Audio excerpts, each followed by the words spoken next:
All right, here we go. Come on, Jim, come on. Ready? Not ready. All right. All right. Count down. 1, 2, 3, right?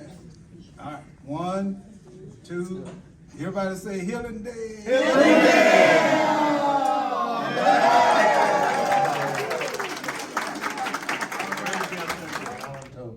To God for the vision that the pioneers had for Hillandale 40 years ago when they purchased this land.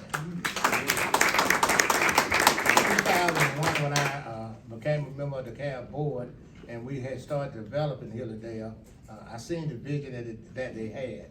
And in order for a community to survive, we must have three things.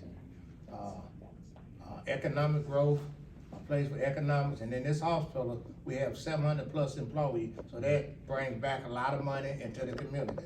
Number two, we gotta have an educational place.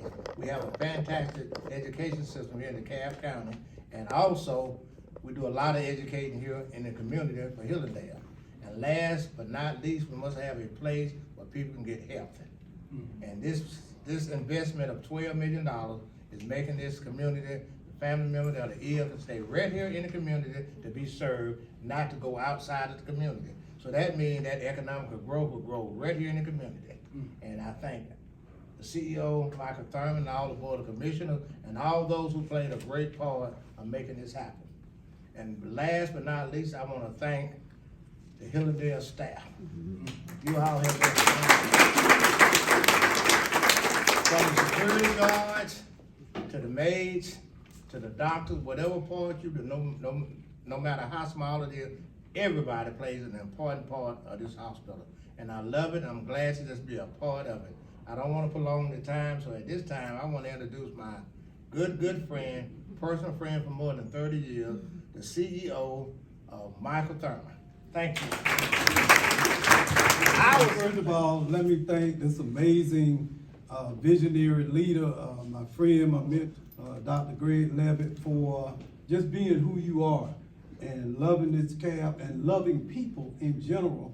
And I can say without any reservation, I'm here tonight.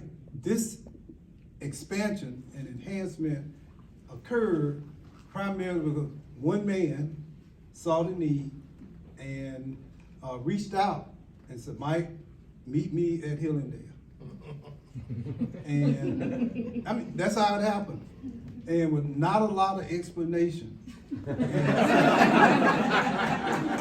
Although I kind of thought, I was kind of thinking it had something to do with money. Y'all know Greg. But let me tell you what really impressed me the most. And even though it was cramped conditions and it was a crowded ED department staff, I've never met people, as Greg talked about, more enthusiastic and more dedicated and more committed to improving the life of fellow citizens. And on behalf of our Board of Commissioners, I'm honored to be here tonight. I'm honored that this resource, this amazing health resource, is alive and well and thriving in South DeKalb County, Georgia. Thank you for answering the call to serve others and to bring help and service where there may have not been any. Wonderful, I got them all. So thank you all. As you can see, we constantly are a community, but we also talk about a connected community. We also talk about our governments working together side by side. Those of us who in the cities, the county, the federal, and the state, working together because we all have one common constituent. Right? And although we may provide services differently to that same constituent, it's still that one person. Great with everyone here.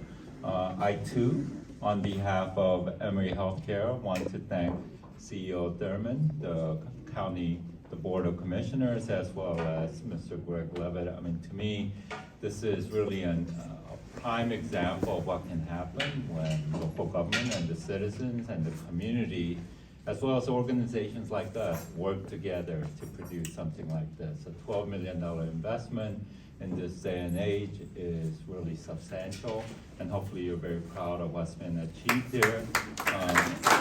I live in this community.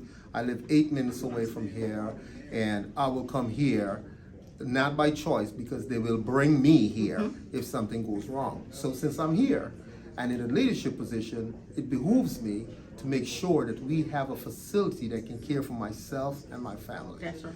Because this is important. When we came on board, we, the hospitalist group, used to be the ones in the ICU. Correct. There were some negative comments made in our community, Greenridge, whatever paper out there, and I took that to heart. I went to my CEO and said, listen, as good as doctors we are, we need to have our ICU ran by critical care doctors. Exactly. And he took up that challenge. And we were able to get an 8-bed ICU run by critical care doctors. And now look at this. Because we have taken this, the politicians now hearing the cry, understanding the needs of the community, and took us very serious. We are very happy. So we have actually totally renovated this unit. This was a 8-bed labor and delivery unit. And so we've totally renovated it, gutted it totally, and created this beautiful 15-bed ICU unit. Lovely. State of the art. State of the art. Keep the patient in the community and do not have to be transported out to downtown Atlanta, downtown Decatur.